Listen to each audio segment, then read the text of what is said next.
시청자 여러분 안녕하십니까?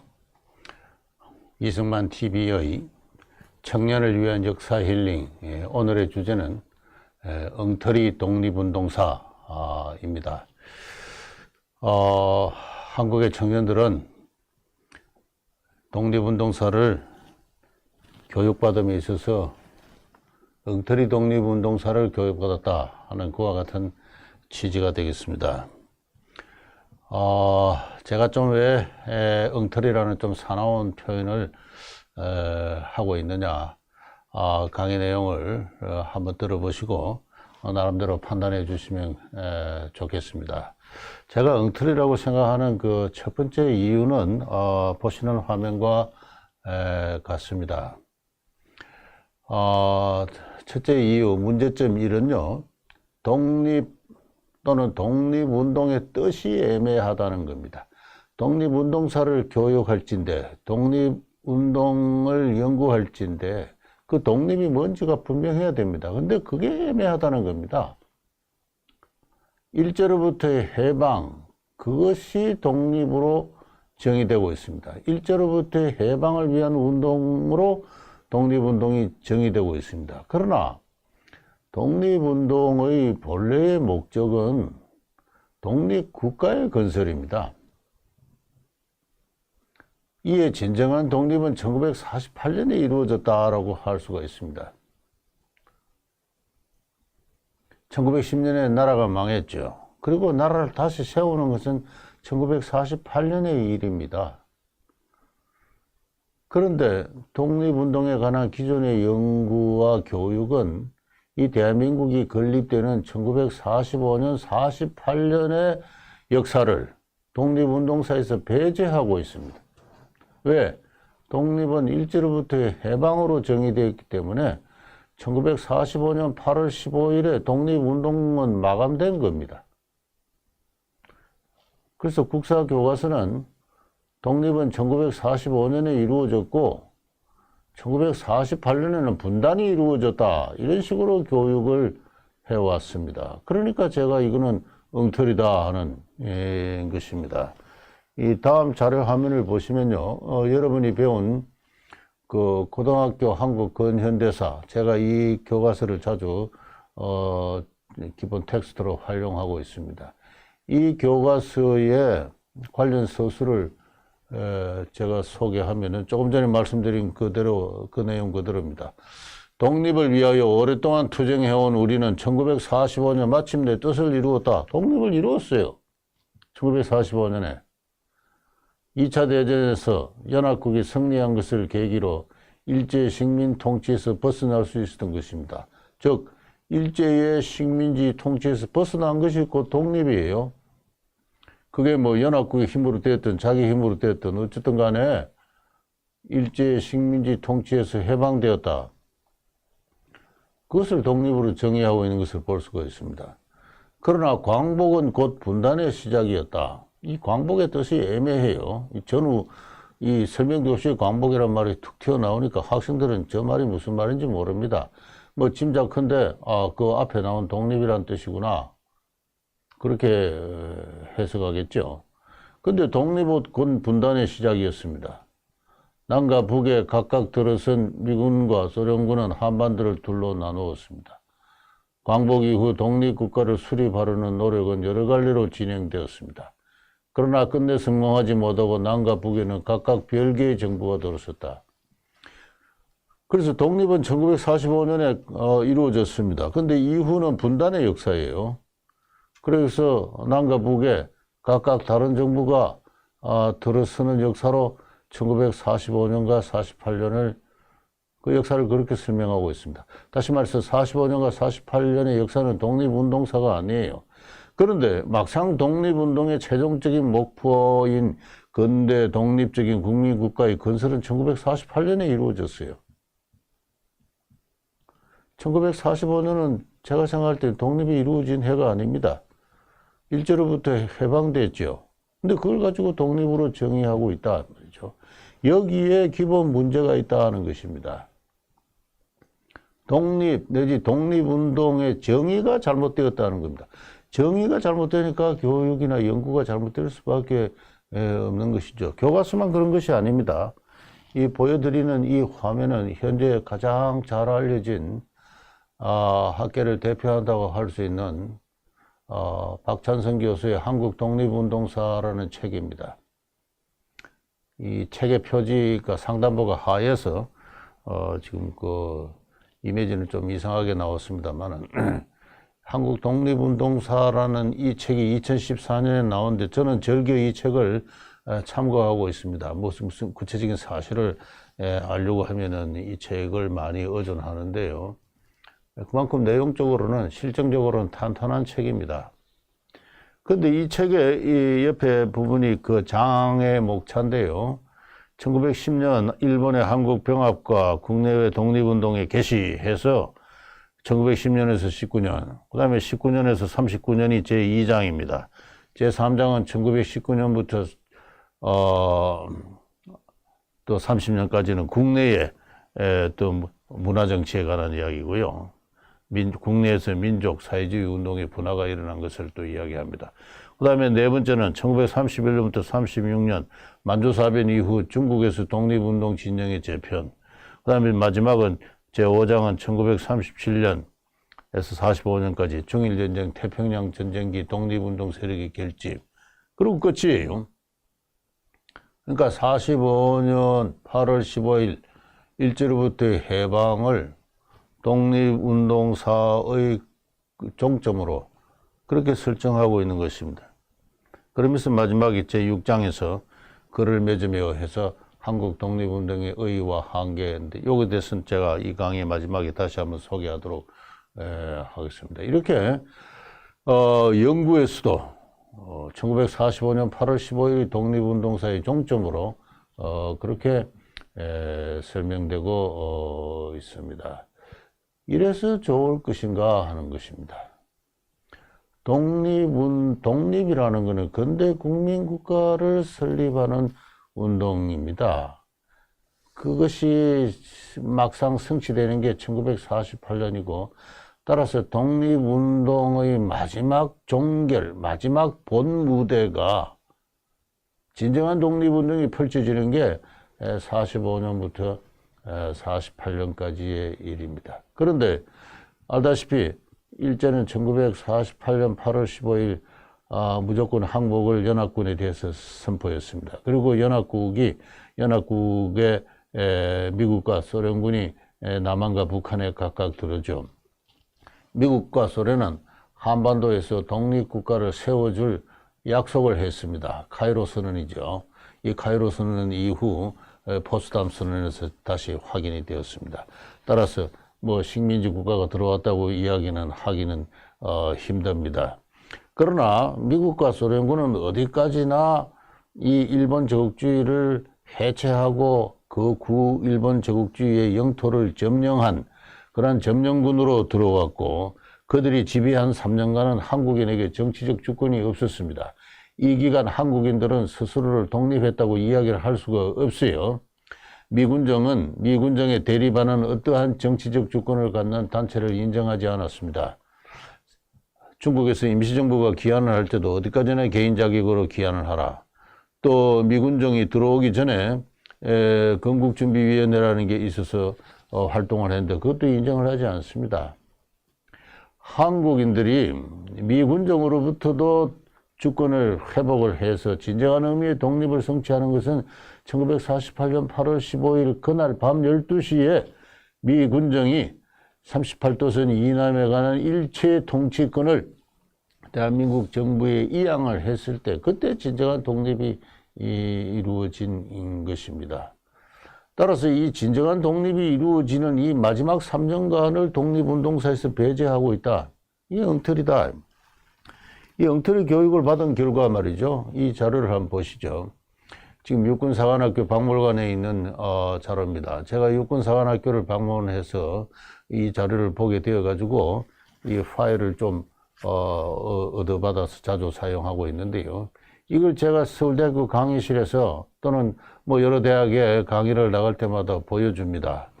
독립 1주년이라고 이 포스터 아래 부분에 저 한자로 적혀 있습니다. 이 날이 언제입니까? 라고 물으면은 10년 전의 일입니다만 대부분의 학생들은 거의 90% 이상이 1946년 8월 15일입니다. 그럽니다. 왜? 45년 8월 15일에 해방이 되었는데 해방은 곧 독립이기 때문에 1주년이 지나니까 1946년 8월 15일이 되는 것이죠. 육군사관학교 박물관에 이 포스터가 전시되어 있고 그 옆에 해설에도 보면은 1946년 8월 15일 독립을 기념하여서 작성된 포스터다. 그렇게 써놓고 있어요. 그 제가 옆에 있던 박물사 학예관에게 이거 잘못되었습니다. 49년 8월 15일로 바꿔주세요. 제가 이야기를 하니까 그 학예사가 그 말을 이해를 하지 못했어요. 이 포스터는 1949년 8월 15일 독립 1주년을 맞이해서 48년 8월 15일에 성립한 대한민국 정부가 독립 1주년을 기념하기 위해서 모집한 국민 포스터입니다. 국민 포스터 당선작이에요. 그래서 독립 1주년이라 한 겁니다. 그런데 박물관의 학예사, 그 역사를 전공한 학예사는 물론이거니와 대학의 강의실에서 제 강의를 듣는 학생의 거의 90% 이상이 46년 8월 15일이다 이렇게 이야기를 합니다. 그래서 제가 그 잘못된 거다. 49년 8월 15일이다. 이렇게 정정을 하고 또 관련 증거 자료를 제시하고 하면 학생들이 질문을 해요. 그러면 45년부터 48년까지 뭡니까? 그 내가 미군정의 통치를 받고 있던 시기 아니냐? 그러면 학생들은 마침 그저 처음 듣는다듯이 꿀먹은 벙어리처럼 되고 있어요. 학생뿐만 아닙니다.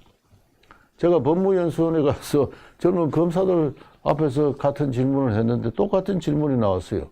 45년부터 48년은 그럼 뭡니까?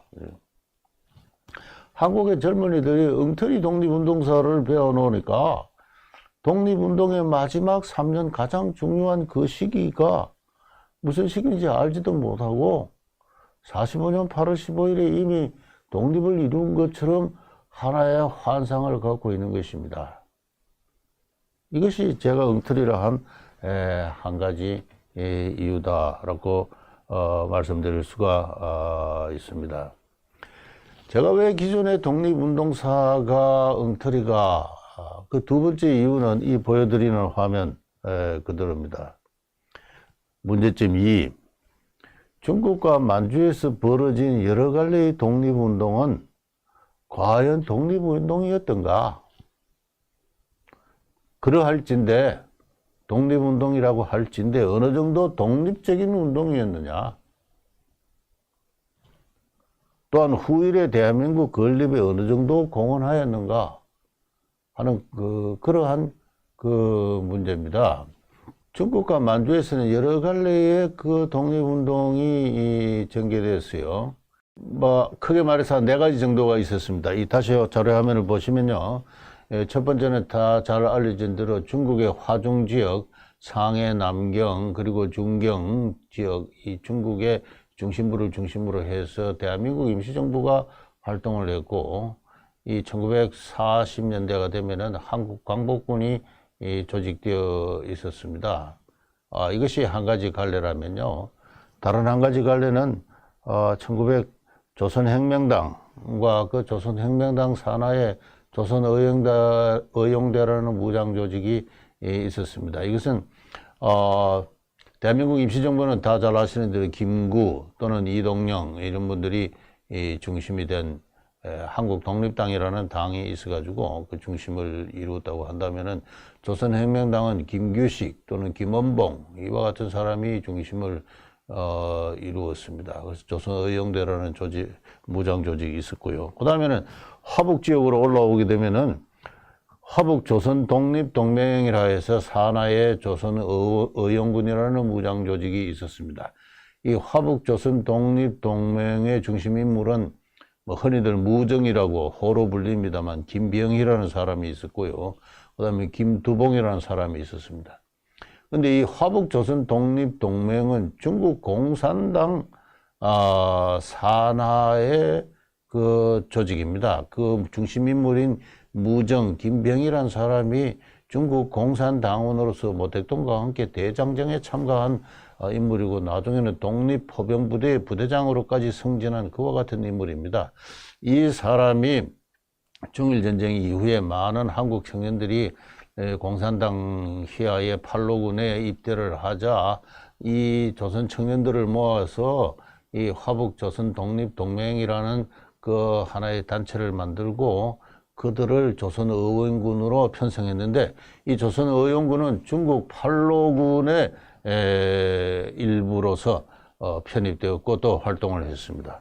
그 다음에는 만주에 가면요, 중국 공산당 만주성위원회가 있습니다. 근데 이 만주성위원회는 만주사변 이후에 만주에 있는 한국 청년들과 그 다음에 중국 공산당원들이 연합해서 항일연군을 조직을 합니다. 이 3과 4는 중국 공산당 조직입니다. 중국 공산당의 지방 조직이거나 부분이고요. 그리고 중국 공산당의 팔로군 소속의 조선의용군이거나 그 다음에는 중국 공산당 만주성위원회의 산하에 있는 그 항일연군이라는 이와 같은 조직입니다. 그리고 다 잘 알다시피 이 만주성위원회 항일연군은 일본 그 만주국의 관동군이 대토벌을 시작하자 김일성을 비롯한 일부 세력이 연해주로 넘어가서 소련군으로 편입된 그 사실은 다 잘 알려져 있죠. 이 3과 4가 중국 공산당 산하의 조직이었다는 사실은 잘 알려진 사실이고, 여기에 한국 청년이 참여한 것은 뭐 그중에 진성 공산주의자도 있었겠습니다만은 중국의 공산혁명을 조선 독립의 기회로 생각했기 때문에 그렇습니다. 그렇게 해서 참여해서 크게 보면은 조선의 독립운동사에 편입되어도 좋은데, 이 문제는 이 3과 4 운동은 중국 공산혁명을 목적으로 한 것이었습니다. 항일연군의 강령을 보면은 조선 독립이란 말은 없습니다. 만주에 있어서의 중국 공산혁명을 수행한다는 것이 항일연군의 반일 무장 투쟁을 통해서 중국 공산혁명, 중국 민족의 해방과 중국의 공산혁명을 목적으로 한 것이죠. 그리고 여기 소속된 조선의 청년들은 다 중국 국적을 갖습니다. 그리고 간부들은 중공당의 당적을 가졌고요. 그렇습니다. 이게 과연 어느 정도 대한민국의 독립운동과 관련이 되느냐, 뭐 이런 문제는 여기서 더 이상 논의를 하지 않겠습니다. 대한민국의 독립과 직접 관련되고 있는 것은 1과 2인데요. 이 대한민국 임시정부의 한국광복군과 조선혁명당의 조선의영도는 1942년에 태평양 전쟁 이후에 하나로 통합됩니다. 그 통합되는 것이 소위 좌우합작을 이루어서 이 대한민국 임시정부의 권위가 아주 크게 높아지는데요. 이 대한민국 임시정부와 한국광복군은 그 재정이 기본적으로 중국 국민당으로부터 지급되고 있다, 이렇게 이야기를 할 수 있습니다. 제가 다음 보여드리는 자료는요, 1943년 4월 달에 대한민국 임시정부의 김구 주석이 국민당 정부의 그 재정 담당 그 장관에게 임시정부가 월 얼마의 예산이 필요하다는 그 예산의 그 요청 내역입니다. 첫째는 임정 소속 건물 임대료가 월 8,000원, 그 다음에 임정의 정무비, 업무 추진비, 위생교육 임시비용을 포함해서 5만원, 그 다음에 임정의 제외 공작비, 선전 정보 수집 통신 포함 6만원, 그 다음에 임정의 직업생활비, 총 임정 직원이 102명이었는데 서로 그 겸직자가 있었습니다. 따라서 실제 인원은 60명인데 60명에 1인당 250원씩 해서 15,000원. 이 원이란 건 당시 중국 국민당 정부의 법회 그 원, 어떤 원짝을 말하는겁니다. 그 다음에는 각 단체 보조비 33,000원. 다음 6번째는 중경 임시정부를 따라서 살고 있는 한인 교포들 380명이 있었습니다. 대부분은 임정에 종사하는 60여 명의 권속들이다, 식구들이다 할 수가 있는데요. 그 사람들의 그 생활비가 1인당 250원 해서 79,500원. 그렇게 해서 도합 24만 5,500원의 금액을 임시정부는 중국 정부에 대해서 지원을 요청을 했습니다. 중국 정부는 그에 대해서 임시정부를 지원했는데요. 이 지원의 자세한 그 내역에 관해서는 서상문 씨의 한국 독립운동에 대한 중국의 경제 지원과 임정내 내홍이라는 이 논문이 있습니다. 이 논문은 이 서상문 씨가 대만에서 독립운동사로 연구를 하고 발표한 논문을 그냥 간단하게 요약한 것입니다. 원래 논문은 1992년에 나왔고요. 2013년에 이승만 포럼이라는 단체에 나와서 강연을 하신 그 내용입니다. 1943년 5월이 그 두 번째 칸인데요. 보시는 대로 월 20만 원을 지원을 했습니다. 김구 선생이 24만 원을 요청했는데 거의 전액에 가까운 20만 원을 월 지급을 했습니다. 물가가 오르니까 1901년 뒤에는 한 달에 50만 원, 그 다음에는 또 한 달에 100만 원, 또 한 달에 300만 원. 근데 실질적으로 이 물가 상승률이 그 옆에 그 도매 물가 지수가 있는데요. 그 비교해 보면은 월액은 당초 지급했던 20만 원의 실질 가치에 다를 바 없다. 이렇게 생각을 합니다. 그 밑에 주석을 보면요. 중국 국민당 정부가 처음 지원금을 지급했을 때 그 명목은 중국 국민당 중앙조직부 특별지출비였다. 특별지출은 장개석 총의 친필 지시에 근거해 중앙은행이 지출한 대금이다. 지급 금액은 월 20만 원으로서 이후 인플레에 따라서 그에 맞추어 증가했다. 다시 말해서 임시정부의 활동비는 임시정부에 속한 여러 가지 직원들과 그들의 그 식솔들의 생활비까지 포함해서 그의 전액 이 국민당 정부로 지급되었습니다.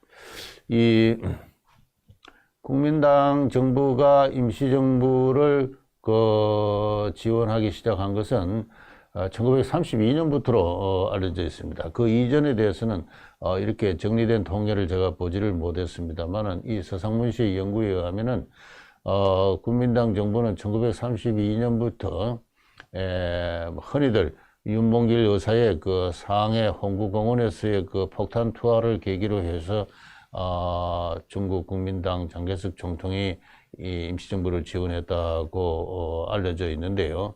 당시 지원 금액이 한 월 1,500원 정도였습니다. 근데 당시 중국 노동자의 월 평균 임금이 한 6원 정도였다고 하니까 한 250명의 월 임금인데, 가치였습니다. 근데 오늘날 한국 돈으로 가치를 계산하면은 한국 노동자들의 월 임금을 한 200만 원으로 간주를 한다면요, 낮게 잡아서 1,500원의 당시 월 지급은 오늘날 한국 화폐로 한 5억 원 정도 되는 걸로 나옵니다.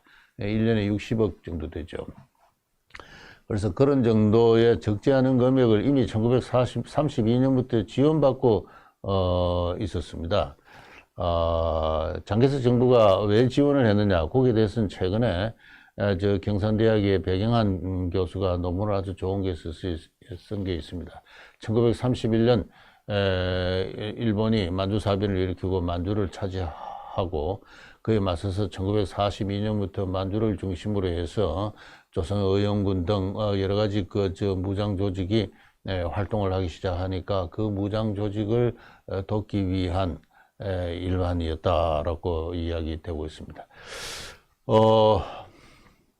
어쨌든 간에 그건 별개의 문제고요. 어쨌든 1932년부터 이 장개석 정부는 대한민국 임시정부를 적극 지원을 했는데요. 그것은 그 지원의 계기는 별도로 치더라도 지원이 계속 10년 동안 장기적으로 지속할 수 있었던 데에는 중국 정부 나름의 계산이 있었던 것입니다. 그래서 일본과의 전쟁이 끝이 나고 나면은 한반도에 들어설 정부에 대해서 강력한 후견권을 행사하겠다, 감독권을 행사하겠다 하는 그와 같은 중국의 오래된 한반도 정책의 일환으로 그와 같은 지원이 이루어졌어요. 자, 그것을 당시 이 임시정부가 모를 리가 없었습니다. 그래서 임시정부가 독립운동을 한 것은 사실이지만은 이런 식으로 거의 활동비의 전액을 국민당 정부에 의존했을 때 과연 이게 어느 정도 진정한 독립운동인가라는 문제를 제기해 볼 수 있다는 것입니다. 이 아까 그 내역을 보시면 알지만은 광복군에 대한 예산은 없습니다. 아까 다시 한번 그 화면을 돌아볼까요? 월 24만 원의 그 금액을 중국 정부에 대해서 요청을 했는데요. 이 6가지 항목 중에서 광복군에 관한 이야기는 없어요. 광복군은 중국 국민당 정부의 군사위원회 산하로서 군사위원회가 직접 그 자금을 지원하고 있었습니다.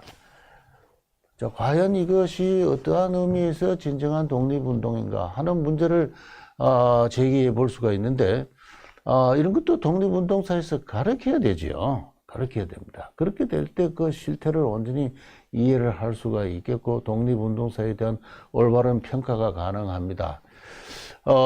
대한민국 임시정부는 해방 후에 어떻게 됐습니까? 1945년 11월 달에 한국을 한 대한민국 임시정부는 1945년 12월 달 그리고 46년 1월 달에 걸쳐서 미군정에 대한 쿠데타를 시도하죠. 그렇게 해서 실패를 하고 난 다음에 미군정의 자문기구로 편입됩니다. 남조선 국민대표 민주의원이라고 해서 그 남조선 국민대표 민주의원으로 대한민국 임시정부가 편입된 이후로 대한민국 임시정부는 사실상 소멸을 했어요. 임시정부를 구성한 여러 인물들이 다 그때부터 각계 행동을 하기 시작합니다. 김구는 김구대로, 이시영은 이시영대로, 신익희는 신익희대로 그렇게 해서 다 각계 행동을 하면서 이후 임시정부는 하나의 강령회의 조치도 열지 못하는 그런 상태로 빠지고 말았어요. 그리고 그리고 임시정부를 구성하는 가장 강력한 그 파벌 중에 하나인 김원봉이라는 사람은 북한으로 올라갔고요.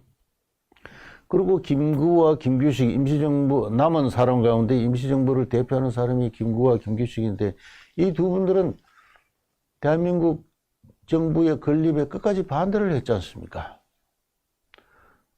그리고 그 임시정부의 그 상징이라고 할 수 있는 임시정부의 깃발이라든가 임시정부의 도장, 국세 이런 것은 지금 오리무중입니다. 임시정부의 여러 가지 문수도 다 사라지고 말았어요.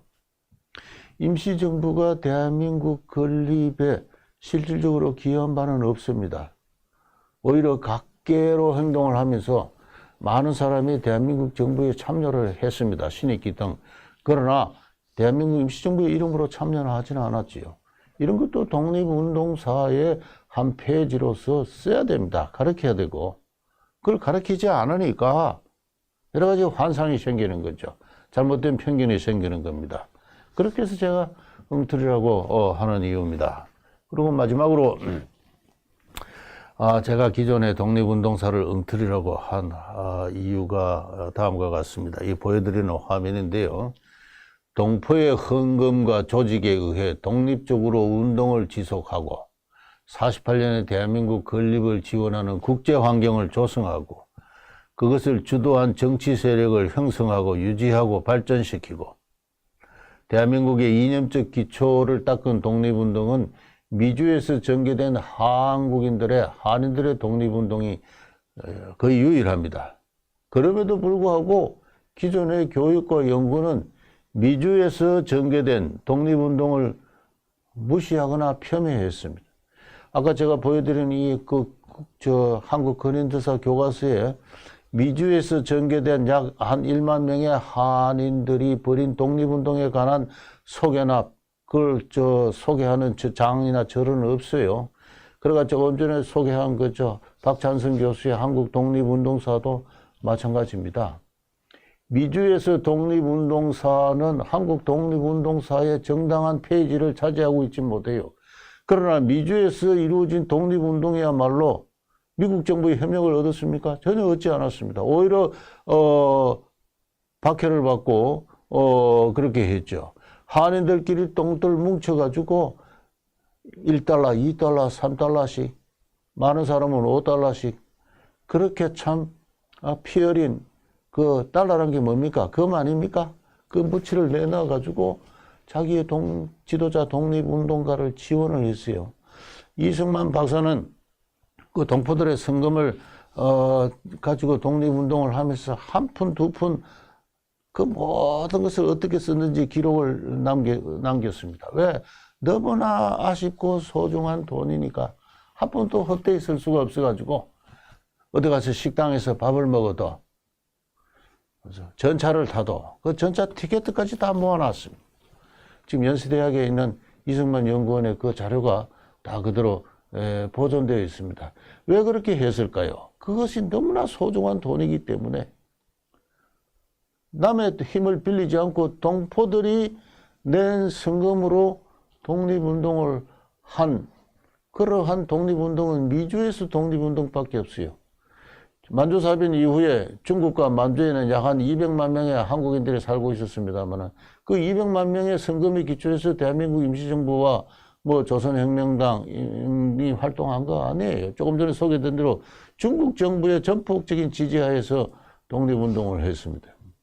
거기에 비한다면 미주에서 독립운동은 그야말로 한인들의 피 흘린 노력과 성금에 의해서 이루어진 거예요. 그리고 그들의 노력에 의해서 대한민국의 건립을 지원하는 국제 환경을 조성했다.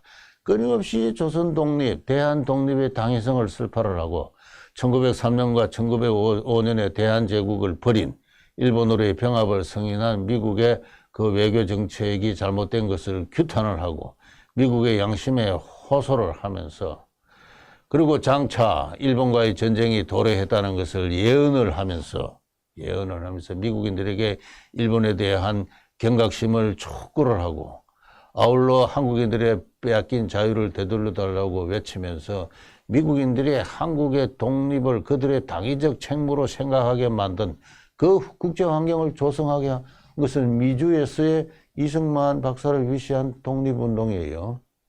그리고 그것을 주도한 정치 세력을 형성, 유지, 발전시키고 그리고 그 독립의 이념은 뭡니까? 자유민주주의 아닙니까? 전에 언제 말씀드린 대로 개인의 근본적인 자유에 기초한 자유인의 공화국을 세워야 되겠다. 미국과 같은 그와 같은 정치 체제를 갖는 새로운 나라를 세우겠다. 이게 미주의 독립운동의 기본 이념 아닙니까? 그것이 그대로 그 주류가 해방 이후에 한국으로 돌아와서 그를 환영한 다수의 한국인과 협력을 해서 세운 나라가 대한민국이에요. 따라서 어떤 의미에서 대한민국의 독립운동사의 주류는 그렇게 흘렀다고도 할 수 있습니다. 그런데 그것을 깡그리 무시하고 있어요. 폄훼하고 있습니다. 그 대표적인 책이 바로 이 정병준 교수의 우남 이승만 연구입니다. 이화여대에서 근무하는 이 한국사 연구자인데요. 이 우남 이승만 연구라는 이 책은 뭐 한 800페이지나 되는 두꺼운 책으로서 이승만 연구의 현 수준을 대표한다고 이야기를 할 수가 있습니다. 이 정병준 교수의 지금 나이가 한 50대 중반쯤 됩니까? 이 사람의 그 이승만 독립운동은 외세 의존의 허무주의다. 자기 힘으로 독립을 하려고 노력하지 않고 미국 등 뭐 국제회의, 국제연합에 의존했다. 외세 의존의 허무주의다. 두 번째는 친미적이다. 서양주의다. 세 번째는 모방식이다. 이 아일랜드 독립운동 또는 체코슬로바키아 외교 독립운동 그 방식을 모방했다. 그 다음에는 기회주의였다. 중국과 만주에서 독립운동하는 것은 일경의 체포의 위험성이 있는 위험한 것인데 체포의 위험이 없는 미국에서 기회주의적으로 안전보신주의의 독립운동을 했고 그 다음에는 국제정세의 변화에 따라서 기회주의적으로 행동했다. 미국과 일본의 사이가 좋을 때는 교육운동에 종사하다가 미국과 일본의 사이가 나빠지면 또 국제회의에 나가서 독립운동, 외교 독립 노선을 펼치고 그리고 마지막에는 대한민국 임시정부의 힘이 세지니까 임시정부 승인운동을 벌였다. 그 다음에는 탁상공론이었다. 외교 독립 노선이라는 것은 탁상 공론이었다. 이렇게 이야기를 합니다. 제가 여기 대해서 하나하나 뭐 이렇게 지금 여기서 이렇게 반박을 할 그런 그 시간은 없다고 생각합니다만, 제가 이 정병준 교수가 하나의 연구자로서 이 책이 갖는 치명적인 한계는 이승만의 저작, 독립정신, 1904년에 썼고 1911년에 출간된 독립정신, 그리고 1913년에 출간된 한국교회 피박사, 그리고 1941년에 나온 일본 내막기 재팬 인사이드 아웃, 그 책을 읽지를 않았어요. 읽지 않았다는 걸 알 수가 있습니다.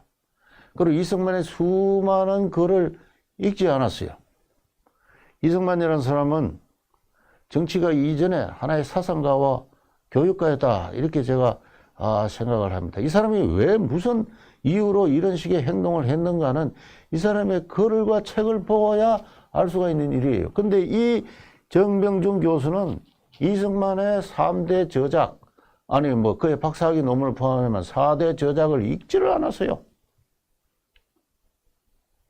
읽지를 않고 어떻게 연구를 했다고 이야기할 수 있습니까? 이 정병준 교수가 어떻게 해서 연구를 했길래 연구 대상이 남긴 가장 중요한 책을 읽지도 않고 연구를 했다고 이 책을 내느냐 말이죠. 미주의 독립운동을 그렇게 폄훼를 하고 있어요. 그러면서 평가하고 있는 것이 이 도산 안창호의 독립운동 노선입니다. 안창호는 이승만과 보여드리는 화면요. 안창호는 이승만과 마찬가지로 1920년대 초반까지 무력투쟁은 불가능하며 실력을 양성해야 된다고 생각했다. 파리 강화회의 등의 청원 외교에 안창호는 이승만과 함께했다. 이후 이승만의 외교 노선을 비판하며 미일개전, 러일개전을 강력하게 부정했습니다. 안창호와 이승만은 1920년대 초반까지는 입장이 같았다. 성급한 무력투쟁은 안 된다. 실력을 양성해야 된다. 그렇게 해서 같이 파리 강화회의에 독립을 청원하는 이런 외교도 같이 했다. 그러나 이후 안창호는 돌아섰다는 것입니다. 말씀하시기를 구주평화회의, 파리 강화회의나 국제연맹회를 바라던 것은 다 지나간 꿈이다. 꿈이다. 외교 독립론은 하나의 꿈이다. 그래서 안창호는 점진과 개조의 입장에서 완전 준비를 하고 있다가 혁명과 전쟁이 필요할 때는 즉시 독립전쟁을 수행하려 한 독립전쟁론자였다. 아니, 점진과 개조의 입장에서 완전 준비를 했다가 때가 되면은 독립전쟁을 해야 된다는 이야기는 그거 못할 사람이 어디 있습니까? 그렇게 되면. 이승만도 마찬가지였어요. 나중에 태평양 전쟁이 일어나게 나니까 미 육군과 협력을 해서 한국군 청년들을 훈련시키고 했지 않습니까? 이건 아무 이야기도 아니에요.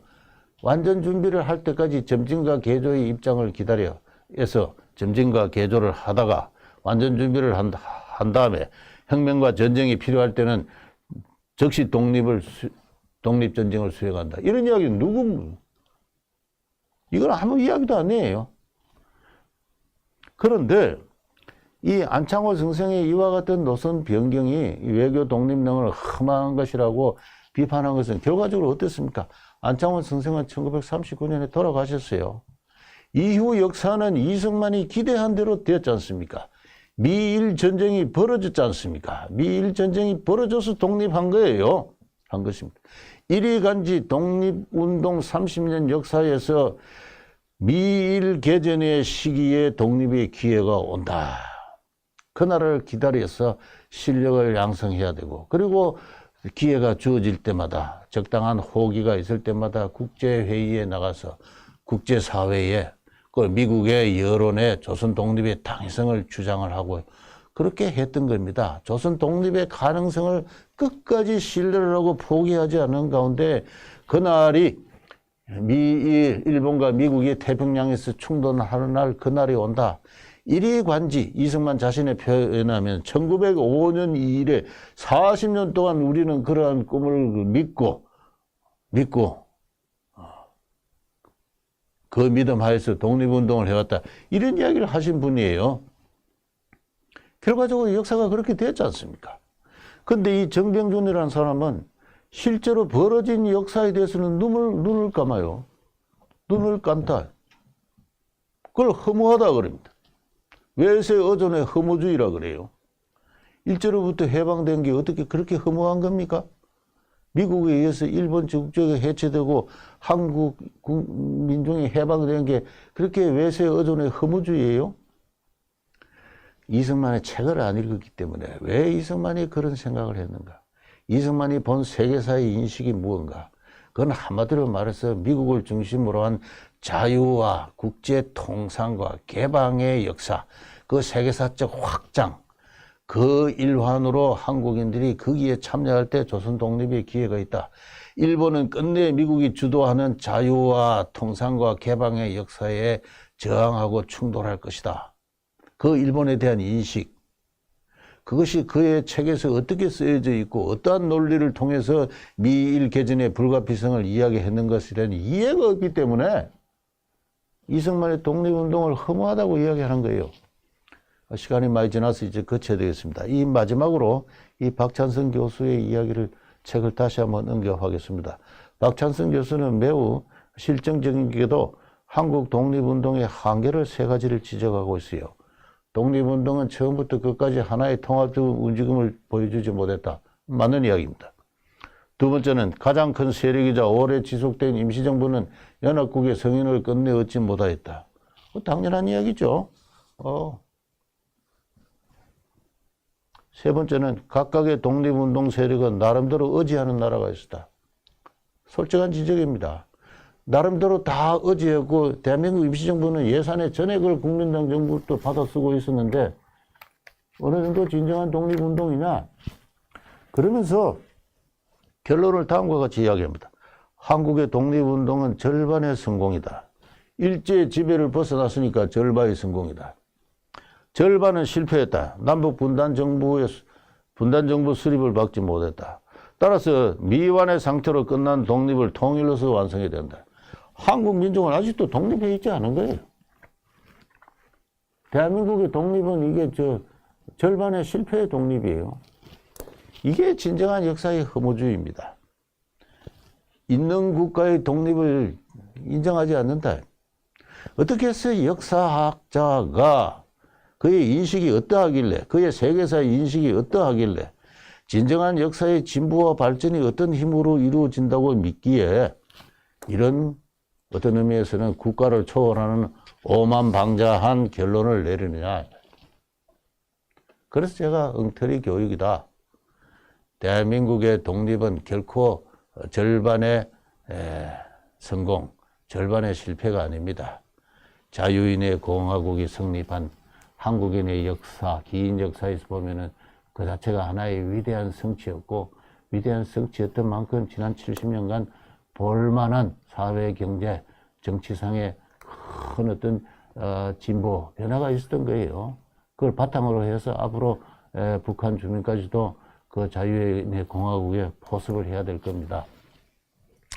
이와 같은 자유인의 공화국으로서 대한민국 성립에 대한 어떤 자각적이고 어떤 적극적인 평가가 없는 가운데 절반의 성공으로만, 절반의 실패로만 대한민국의 독립을 가리키고 있는 이와 같은 역사, 교육과 연구가 엉터리가 아니고 뭐냐?